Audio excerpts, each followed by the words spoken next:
Bonjour tout le monde, nous sommes en direct de l'Arena Paris-Sud pour ce deuxième match de la ronde préliminaire de goalball féminin de notre équipe canadienne qui affronte aujourd'hui l'équipe japonaise. Et c'est parti, donc nous avons Emma Reinke du Canada avec un bord de ligne. Et oui, le premier lancé et le premier but! À peine 15 secondes dans le match et le Canada mène 1-0. Oh, on peut voir ici le stress du côté de la Chine du premier lancé. Le côté japonais, là, ouf! Oh, excusez-moi, beau bord de ligne entre les bras de la joueuse.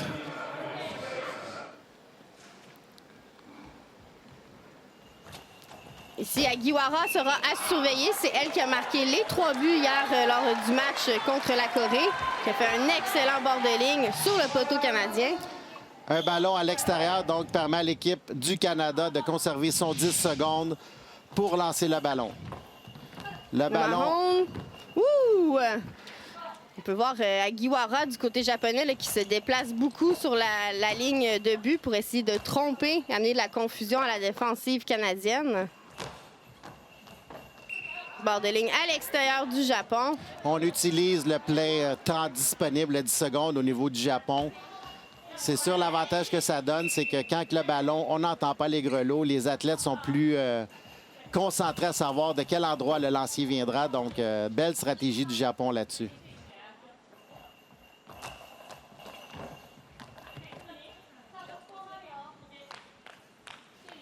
On peut voir la joueuse de centre claquer des mains quand que les joueuses changent de côté avec le ballon. C'est pour vraiment que l'équipe adverse n'entende pas de quel endroit le ballon va provenir. Donc, belle stratégie.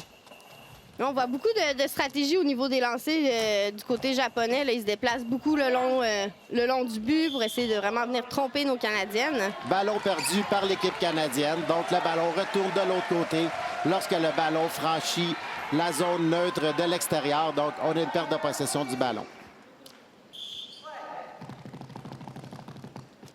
Et là, on a vraiment entendu la joueuse de centre japonaise effectuer tout ce bruit avant que le lancer se fasse. Reinke en diagonale, bloqué par Arai, manque de contrôle. Ici, on peut voir Emma Reinke qui a effectué un 360 avant de lancer le ballon. Ça sert à quoi, ça, Fred? Le 360, ça permet d'avoir une plus grande vitesse du ballon. Donc, le ballon arrive plus vite et souvent, quand on fait une bondissante, bien, ça permet à l'équipe d'avoir plus de difficultés à bloquer le ballon de l'autre côté. Donc, ça permet à générer plus de puissance dans notre lancer. Exactement.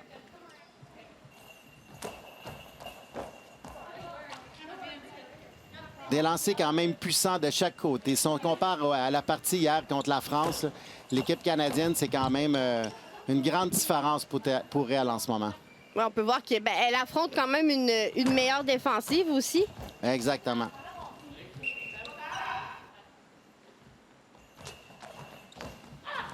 Oh!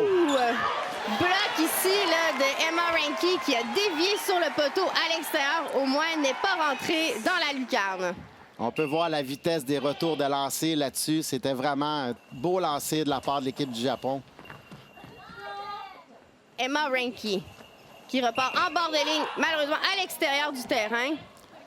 Si vous avez remarqué, pour une des rares fois, la relance rapide a été faite par la joueuse de centre. Au niveau international, c'est plus les alliés. Oh! Et le but du côté japonais, un beau lancer qui est venu tromper la vigilance de Bogart et Mahone et se retrouve au fond du but.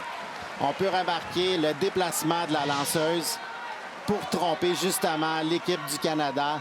Un beau lancer entre la défensive et la joueuse de centre. Agiwara qui est à surveiller, celle qui a marqué les 3 buts hier et vient marquer le premier aujourd'hui contre le Canada. Emma Reinke reprend de l'aile gauche en diagonale au centre, quasiment trompé la défensive japonaise. Un beau lancer dans l'aile entre la joueuse de l'aile droite et le centre. Notre lanceuse élite ici, là, Emma Reinke. Et c'est la fin de la première mi-temps. 1-1 entre le Canada et le Japon. On a remarqué que l'équipe canadienne maintenant est rendue à la gauche et l'équipe du Japon sera à la droite de l'écran. Il faut voir que ce sont encore les 3 mêmes joueuses au niveau canadien qui sont sur le terrain. Et du côté japonais, nous pouvons voir qu'il y a eu quand même beaucoup de changements. Là. La numéro 6 a été remplacée par la numéro 1. Donc, Agiwara, celle qui score beaucoup de buts, n'est présentement pas sur le terrain. Et c'est Yuki Tema qui l'a remplacée. Et ensuite, la joueuse de centre, la numéro 7, Takahashi, a repris sa place. Et la numéro 4, Amuro, est rendue maintenant à l'aile gauche.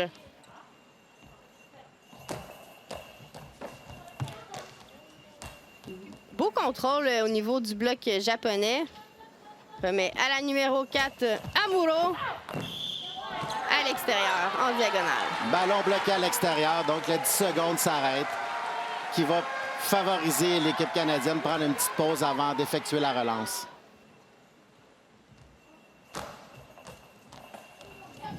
Beau bloc de Mahone. Reprend le ballon. Lance en diagonale, bloqué par la centre japonaise. Ranky. En diagonale. Oh, oh! À l'extérieur. Belle balle bondissante de la part de Ranky ici. Mahone. Relance rapide japonaise. Bien bloqué. On a pu voir la joueuse de centre qui était un peu en retard sur la relance ici. On peut voir le rythme du jeu s'accentuer un peu. Exactement, les retours rapides. C'est ce que j'allais dire. Là, tout d'un coup, on lève le niveau d'un cran. C'est vraiment une belle partie en ce moment. 3 minutes à faire à ce match. Beau lancer, relance rapide japonaise. Bloc qui manque de contrôle. Les pertes de possession ici, hein? Un autre ballon perdu parce qu'il a franchi la ligne de côté dans la zone neutre.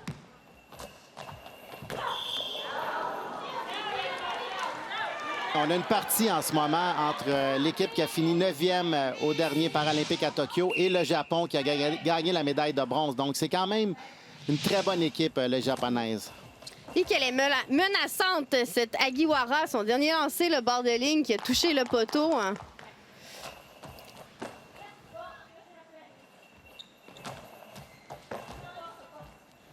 Relance rapide de Amuro, la japonaise.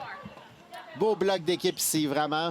Belle communication entre la joueuse de centre et l'ailier gauche. Agiwara. Non! Quel lancer de la part de la japonaise. Et c'est maintenant 2-1 pour le Japon avec 1-17 à faire au match. On peut voir à la reprise une belle grande diagonale de la part de l'ailier droite. Bien au sol. Une petite erreur de Megan Mahone là-dessus. Aucun bloc, vraiment. Si elle avait eu les jambes en extension, le bloc aurait pu être fait, mais le bloc lancé était quand même très rapide de la part de la japonaise. Puissant. Allez, nos Canadiens, il reste quand même 1 minute 17 pour aller essayer d'aller chercher un autre but ou 2. On est capable.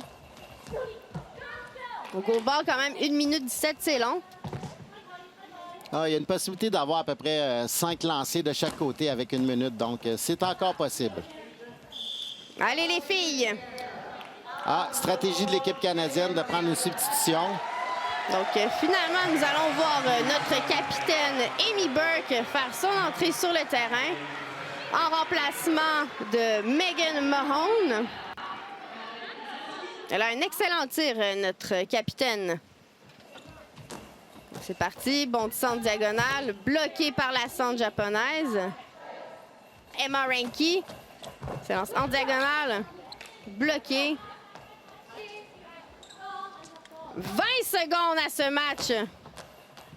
Allez, nos Canadiennes, on peut aller chercher 1 ou 2 lancers. Relance rapide de Emma Ranky. Oh. Je pensais que ça y était. Presque trompé la défensive japonaise. 7 secondes. Allez, le temps d'un dernier lancer. Et c'est parti. Bord de ligne. Oh. Bloqué par l'équipe japonaise. Oh, avant un... Je pensais que c'était près d'une longue balle, le dernier lancé, donc... Et le match est terminé. Le Canada qui s'incline 2-1 en ronde préliminaire face au Japon. Tout de même, un excellent match des deux côtés.